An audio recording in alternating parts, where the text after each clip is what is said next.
friend, great to see you. Welcome to Truth Told, Go Deeper. And today I'm reading from a little something that I prepared when I was about 15 or 16.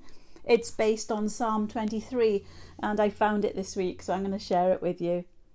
Psalm 23 is a well-known, comforting and personal psalm. There are 16 references to me, my or I. This psalm is to be really applied by us as individuals. The Lord is my shepherd. Why does David write this? Because he was a shepherd himself, and God showed him that we are like sheep in need of a heavenly shepherd. We like sheep have gone astray, says Isaiah 53. Just like sheep, we've got a natural tendency to go our own way. David, maybe one night whilst tending his flocks, suddenly became grateful that God, Jehovah, was his personal shepherd. Halfway through the psalm, something changes. In the first half, he says, "The Lord is my shepherd." In the second half, he says, "Thou art with me." He begins to talk to God. And perhaps this is the most important phrase of this psalm, "For thou art with me." I want to talk about the benefits of knowing the heavenly shepherd. So let's look at this psalm. With me is the Lord, verse 4. Beneath me is green pastures, verse 2. Beside me is still waters, verse 2. Before me is a table, verse 5. Around me are my enemies, verse 5. After me are goodness and mercy, verse 6. And beyond me is the house of the Lord. So the Lord is with me, and that makes all the difference in life. This is more than just head knowledge, more than just religion. You can know God's presence with you personally. It is real.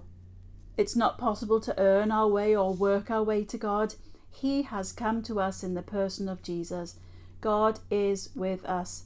We cannot see him, but he is known in our hearts. God is with us, and we can all know this ourselves. Beneath me are green pastures. Just as sheep would have satisfaction from grazing on fresh, sweet green grass, so God feeds us every day. He causes us to have rest and peace that this world does not give. Jesus says in John 14:27, "Peace I leave with you, my peace I give to you. Not as the world gives, give I unto you. Let not your heart be troubled, neither let it be afraid." Thirdly, still waters are beside me. Stillness. This again speaks of peace that we can know, the calm. But still water also speaks of something else. It is difficult for sheep to drink from a fast-flowing stream, so the shepherd would, using his rod, make a small pool into which the water could flow. Quietly, the sheep would drink and be refreshed. How true today. In the hustle and bustle of this world, we can take time to be still, often on our own, and know God refreshing our hearts with his love. We can pray to him, talk to him, and let him pour in his love into our lives. To be still means to be at rest, to be motionless, to be quiet, to be hushed.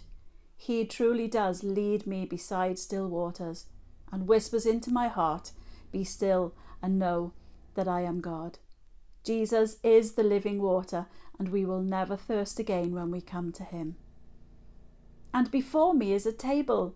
It's a table prepared for me. God always provides for us. Didn't Jesus himself say in John 6 verse 48, "I am the bread of life, and he will be our satisfaction"? Yes, around me are enemies. Out on the mountains at night, there were enemies of the sheep and the shepherd. Wild animals, dangers, sheep stealers, prowlers. And at times in this world we can see that we have enemies around us, those who oppose the truth and those who work evil. David in the same breath remembers God's provision for him because he is with him. And Jesus says in the Gospels, "I will never leave you or forsake you." So once again, although surrounded, peace comes welling up from within because of a personal relationship with God. And if God be for us, who can be against us? And after me, he sees God's goodness and mercy.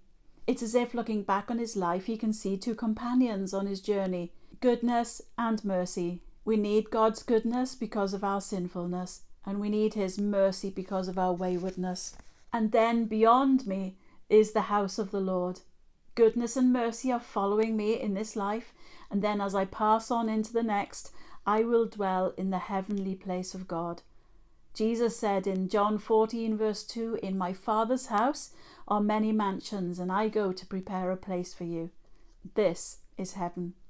The house of the Lord, David foresees, is heaven, and I will dwell in the house of the Lord forever.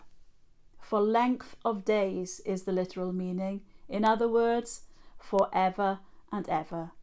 And all of this is ours because the Lord is our shepherd.